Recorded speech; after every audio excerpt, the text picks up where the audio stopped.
সরকারের সাথে আসালম গ্রুপের কোনো সমঝোতা হয়েছে কিনা এই বিষয়টি জানতে চাচ্ছি। বিএনপির রাজনীতি অর্থনৈতিক কার্যক্রমের মধ্যে কারোর সাথে কোনো সমঝোতা করার কোনো সুযোগ নেই। যারাই ব্যাংক থেকে টাকা নিয়েছে, পালিয়ে গিয়েছে, সকলের বিরুদ্ধে মামলা হয়েছে। মাননীয় সদস্য আবুল হাসনাত আব্দুল্লাহ, কুমিল্লা 4, সরাসরি প্রশ্ন করুন। ধন্যবাদ মাননীয় স্পিকার।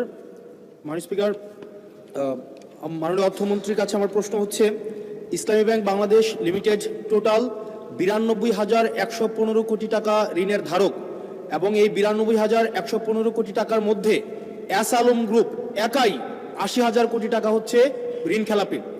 জনতা ব্যাংক থেকে বেক্সিমকো গ্রুপ একাই হচ্ছে 25,000 কোটি টাকা হচ্ছে ঋণ খেলাপি। এই ঋণ পুনরুদ্ধারের ক্ষেত্রে মানে আসালম গ্রুপ এবং বেক্সিমকো গ্রুপের ঋণ পুনরুদ্ধারের ক্ষেত্রে